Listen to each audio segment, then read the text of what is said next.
بسم اللہ الرحمن الرحیم۔ دوستو، آج ہم نبی کریم صلی اللہ علیہ وآلہ وسلم کی سنت سے انتہائی دور ہیں۔ نبی کریم صلی اللہ علیہ وآلہ وسلم کی جتنی بھی سنتیں ہیں، ہم ان سنتوں کا علم حاصل کرنے کی کوشش بھی نہیں کرتے اور ان سنتوں کے قریب بھی نہیں جاتے، حالانکہ نبی کریم صلی اللہ علیہ وآلہ وسلم نے ہر موقع پر اپنی امت کے لیے سوچ و فکر کی ہے۔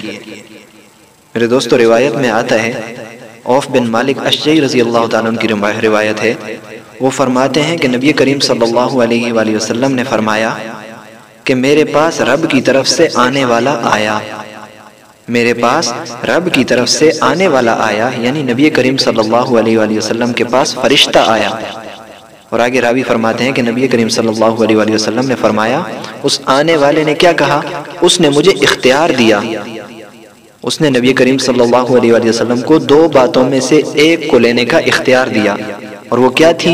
انہیں بتایا کہ اللہ رب العزت نے آپ کو اختیار دیا ہے کہ آپ اپنی نصف امت کے لیے دخول جنت چاہتے ہیں یا پوری امت کے لیے شفاعت کا اختیار چاہتے ہیں۔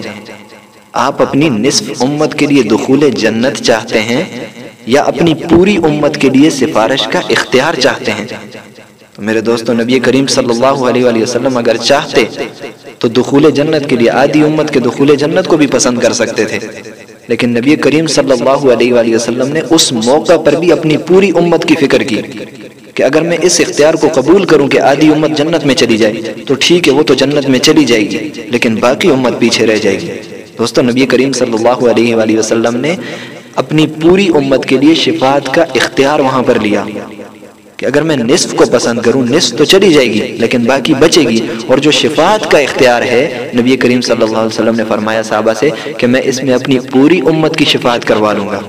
میرے دوستو، نبی کریم صلی اللہ علیہ وآلہ وسلم کو ہماری اتنی فکر تھی، لیکن آج ہم نبی کریم صلی اللہ علیہ وآلہ وسلم کی سنتوں سے دور جا رہے ہیں، سنتوں پر عمل بھی نہیں کرتے۔ تو میرے دوستو، یہ ہمارے لیے انتہائی خطرناک بات ہے۔ سنتوں پر عمل نہ کرنا ہماری اپنی ہی ہلاکت ہے۔ میرے دوستو، اللہ رب العزت سے دعا ہے کہ اللہ رب العزت مجھے بھی اور آپ کو بھی نبی کریم صلی اللہ علیہ وآلہ وسلم کی تمام سنتوں پر عمل کرنے کی توفیق عطا فرمائے۔ وما علینا الا البلاغ۔